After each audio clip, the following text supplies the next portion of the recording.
Assalamualaikum warahmatullahi wabarakatuh. Selamat malam teman-teman. Hari ini kita akan membahas sehat, sakit, dan ruang lingkupnya. Berdasarkan WHO tahun 1950, kesehatan adalah suatu keadaan sejahtera, fisik, mental, dan sosial yang utuh, bukan hanya bebas dari penyakit atau kelemahan.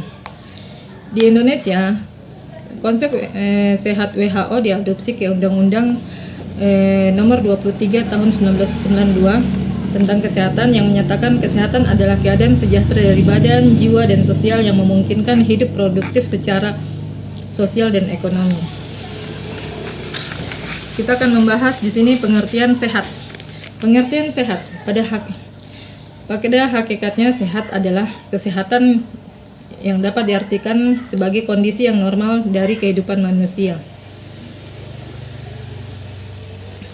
Kata sehat merupakan Indonesianisasi dari bahasa Arab as-siha, yang berarti sembuh, sehat, selamat, dan dari celah, nyata, benar, dan sesuai dengan kenyataan. Kata sehat dapat diartikan pula: 1. Dalam keadaan baik segenap badan serta bagian-bagian bebas dari sakit waras. 2. Mendatangkan kebaikan pada badan. 3. Sembuh dari sakit.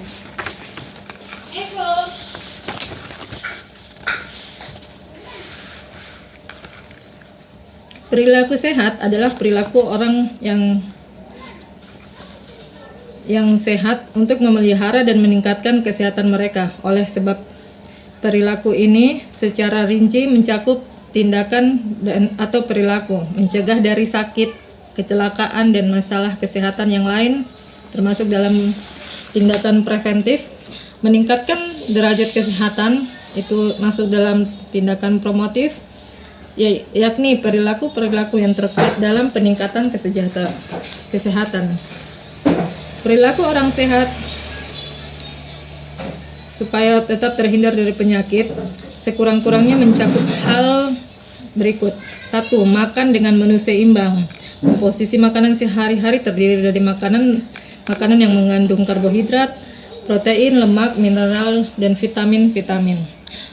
Aktivitas fisik secara teratur, tidak harus dalam bentuk olahraga, sekurang-kurangnya 30 menit sehari dan sekurang-kurangnya 3 kali dalam seminggu. Tidak mengkonsumsi makanan atau minuman yang mengandung adiksi atau kecanduan, termasuk tidak merokok. Kita tahu sendiri bahwa merokok dapat merusak kesehatan. 4. Mengelola stres, bukan menghindari stres, mengelola stres menghindari stres. 5. Menyediakan waktu untuk rekreasi. 6. Menjaga kebersihan diri, personal hygiene, lingkungan, dan makanan minuman sehari-hari. Menurut Noto Atmojo tahun 1997, rangsangan yang terkait dengan perilaku kesehatan terdiri dari 4 unsur, yaitu sakit dan penyakit, sistem pelayanan kesehatan, makanan, dan lingkungan sekitar.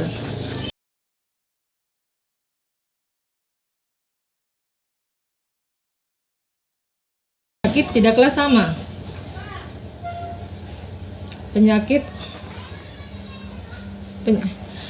Organisasi Kesehatan Dunia (WHO) tidak membuat definisi tentang penyakit, tetapi merumuskan definisi sehat. Penyakit adalah suatu bentuk reaksi biologis terhadap suatu organisme, benda asing, atau luka. Sakit adalah penilaian seseorang terhadap penyakit tersebut dalam arti pengalaman dia langsung. Definisi sakit: seseorang dikatakan sakit apabila ia menderita penyakit, menahun, kronis, dan gangguan kesehatan lain yang menyebabkan aktivitas kerja kegiatannya terganggu.